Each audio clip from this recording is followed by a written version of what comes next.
The untouchable True School Sports Empire proudly presents something the boxing game's been missing. Hey, what's going on?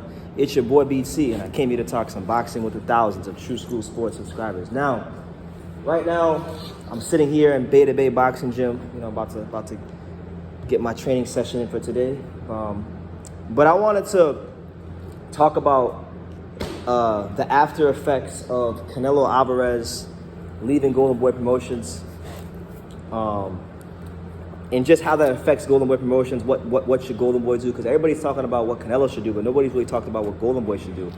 So I think it's pretty crystal clear where I think, for me, it's clear as day what I think Golden Boy should do. Obviously, Golden Boy Promotions has Ryan Garcia, and he's a guy that sells himself. He's very marketable. They say he's this pretty boy. He's like the in sync of boxing. He's like a boy band type of. He's got that boy band whole look going on. So.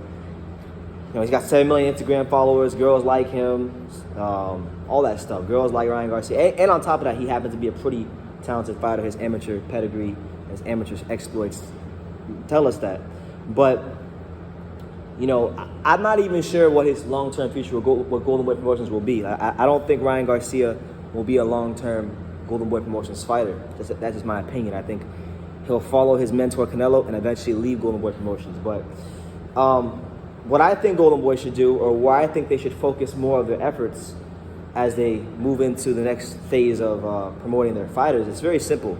Okay, you got Vergil Ortiz, one of the best welterweights in the world, and I'll say it already. I mean, I know he's young, and I know he hasn't had that step-up fight yet, like that true step-up fight yet.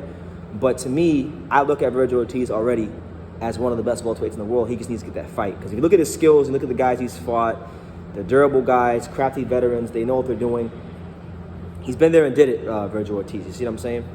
He stopped Mauricio Herrera in like one round. You don't stop Mauricio Herrera. I don't care how old and how shy he is in one round if you're not the creme of the creme. So, I look at him as one of the best welterweights in the world already. And that's high praise, but that's how I feel about him.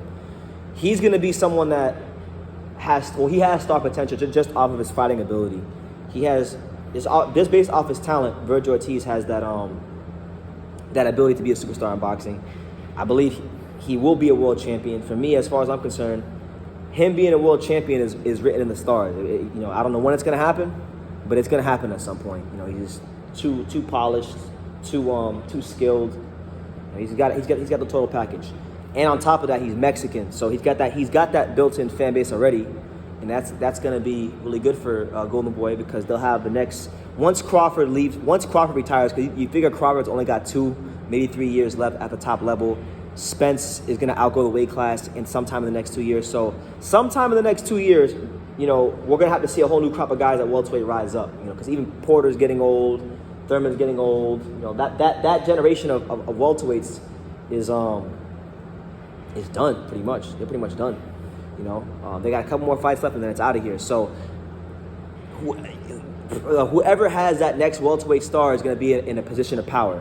And I think Golden Boy Promotions is in that position of power, to have the best fighter at welterweight in 2023, 2022. You see what I'm saying? In Vergil Ortiz. And he'll sell a lot of tickets. He's from Dallas, Mexican fighter, great style. And he's somebody that it's not a hard sell. If you put the marketing dollars behind him and you get him on TV in the right fights, people are going to gravitate towards him. He's that damn good of a fighter. So that's one area that I think Golden Boy should focus their efforts and energy on. They should go the Vergil Ortiz route, and they'll have the next welterweight superstar on their hands. So that's one guy. But then here's where it gets tricky. And I'm gonna say something that most people probably wouldn't say. And I told this person this last time I texted them.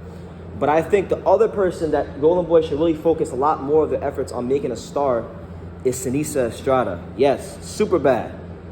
Baddest woman in the ring and damn sure the baddest out of it. But Seniesa Estrada can fight her ass off. She's, to me, and I've said this for years, dating back to before she even signed Golden Boy, I think Seniesa Estrada, in terms of women's boxing, and in terms of Golden Boy Promotions, especially because they promote Mexican fighters, I think she's a promoter's dream. She's, first of all, let's just be real about Seniesa Estrada. She's bad as fuck. She's fine. Most heterosexual males with any hint of testosterone are going to automatically be curious about who the fuck she is because of the fact that she's a very attractive woman. You see what I'm saying? So that's already one tick off the box. Then, once they turn on TV and watch her fight, she's got this, like, you know, Roy Jones Jr., you know, style where she relies a lot on her reflexes. And, you know, Seniesa Estrada is a fun fighter to watch. She's just a fun fighter to watch. To me, like, if Seniesa Estrada wasn't attractive and she wasn't as fine as she is, you know, she would still be somebody that I want to watch just because she could fight. She could fight her ass off and then some. And then she's got the whole story about her dad, and her dad was a drug addict, and, you know, but basically boxing literally saved her father's life because it gave him a reason to go to the gym and stay out the streets, you know? So, and for those of you watching, I know I'm taking a long ass time to wrap my hands. I'm not the best at this shit, but I get it done. But Seniesa Estrada, I think she should get more promotion. She should be headlining more cards. Oscar should make her more of a focal point in the Golden Boy promotion stable because women's boxing needs stars, and she's got everything you could ask for. She has the style, she has the looks, the marketability, she's well spoken, and the fact that she's signed with Golden Boy, a promotional company that's mainly known for promoting Mexican American fighters. She's from East Los Angeles, just like Oscar. She's from the same area, the same blocks, the same everything as Oscar De La Hoya. So to me, it's a no-brainer where Golden Boy's got to focus their energy. So, you know, if you see this video, send it to Golden Boy Promotions. I might do the same myself. Eric Gomez, De La Hoya, all these guys. You know, and there's good fights out there for Seniesa Estrada. You have the Marlena Esparza rematch, which was really got a lot of attention on the Kovalev-Canelo undercard, and it was a good fight, really good fight. That's probably the most realistic fight for her next. You got Yesenia Gomez, another champion. You got I think you got Kenia Enriquez, who's another Mexican fighter. You know, I just feel like, look, obviously it's women's boxing, so the challenge of promoting Seniesa Estrada is very difficult. It's very difficult to promote Seniesa Estrada, not because she's not a good fighter, because she's a fantastic fighter, and it's not because she's not marketable, because she's very marketable. If Seniesa Estrada had all those same qualities, look, I'm gonna put it to you like this: if Seniesa Estrada had all the same qualities that she has right now as a woman, but she was a man, she'd be Anthony fucking Joshua. She'd be Anthony Joshua, because what is Anthony Joshua? Anthony Joshua is a fighter that he's well spoken. You know, the opposite sex thinks he's very attractive. You know, and you know he's a promoter's dream because of that, and he can fight really well. He's one of the elite talents in heavyweight. He's one of the elite talents in boxing's most popular division, which is heavyweight. So, if Seniesa Estrada had the same quality she has and she was a man, she'd be Anthony Joshua. And based on that alone, I feel like Golden Boy Promotions deserves to give her. Not saying that they haven't given her a fair shake. I mean, I talked to her recently, and she feels like she deserves more. She feels like she deserves to be promoted more. And I'm making this video to use my little platform to say that I think I agree with her. If she feels that way, and to be honest with you, she deserves to feel that way, actually. Now that I think about it, she does deserve to feel that way because while she has been getting on fights, I feel like she deserves to be main event. You know, she deserves her own shows. She deserves more marketing dollars being put behind her because she's part of the Golden Boy promotion stable, but she's not a focal point of the Golden Boy promotion stable. She's just there to make up the numbers right now. That's reality. I'm not speaking down to her or her situation, but that's just the reality. So, yeah, Golden Boy Promotions, Eric Gomez, Oscar De La Hoya, you know, focus more of your energy and efforts on promoting Seniesa Estrada and obviously Vergil Ortiz. I mean, obviously we talked about Vergil Ortiz, but I really wanted to highlight Seniesa Estrada because, you know, it's not even because I'm attracted to her or anything like that. It's just because what's right is right. You gotta love what's right in the world. You gotta love what's right with all your heart, soul, and might. You gotta say what's right too. And I feel like she's got the qualities. If Seniesa Estrada didn't have the qualities she has inside this boxing ring, you know, as a fighter, or from a marketing standpoint, you know, then I can understand what you're saying. You know, this isn't like Terrence Crawford where she's a man and I hate to get into the whole equality thing because honestly I feel like boxing is supply and demand. It's pretty simple economics. I don't want to sound like a feminist or anything like that, and that I'm into the women's agenda because I'm not.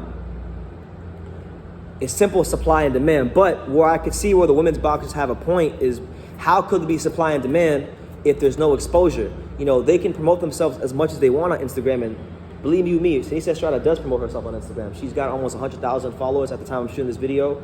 You know, LeBron James follows her. LeBron James is shit. Trust me, she promotes herself. She's not a lazy fighter in women's boxing.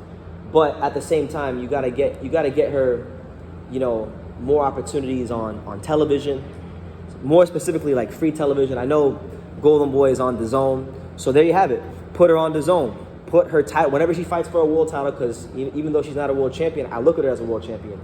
When she gets to that point where she fights for the world title, you know, I want to see Seniesa Estrada fight on DAZN, because she deserves it, and she deserves a chance, just like Vergil Ortiz deserves a chance to be the focal point of the Golden Boy stable. Now that Canelo's gone, and now that more than likely Ryan Garcia will probably follow suit in the next couple of years. I know that's probably speculation on my end, but there's no reason for me, based on the history, based on what's happened, to not think that Ryan Garcia won't go. So that's my video. I've been rambling for a long time now. Golden Boy Promotions, focus more of your energies and efforts on Seniesa Estrada and Vergil Ortiz, and I think it'll be to your benefit. In fact, what Golden Boy Promotions should do, I'm gonna end the video. This just came to my mind as I was talking. They should put both of them on cards together. I know that they did that the last card, but that should be how it is from here on out. And you could alternate one fight when Senesa's in a title fight, put her as the main event, put Vergil as co-main event. When Vergil's in a big fight, put him as main event, put Seniesa as co-main event, and then that could be the way that you build your next stars of the future for Golden Boy. You kind of do what Tom Loeffler in K2 Promotions used to do with Roman Gonzalez and Gennady Golovkin. Because if you remember, when Chocolatito Gonzalez was coming to the States and Golovkin his popularity was at an all-time high, that's what they did. You never saw a show on HBO with that Triple G fought on that Chocolatito Gonzalez wasn't on. So they should go that route, and that's my video. So you guys can leave everything in the comments down below. I got to train. I got to finish wrapping my left hand. It took me a while to wrap my right. I got to wrap my left, but you know, like I say in every single video, you know, make sure you guys hit the time, subscribe, like, do all that good stuff. Appreciate all the support we get here on True School Sports. And like I say in every single one of these videos, you can love me or you can hate me, but I'm just a kid from Daniel. So until next time, take care, guys.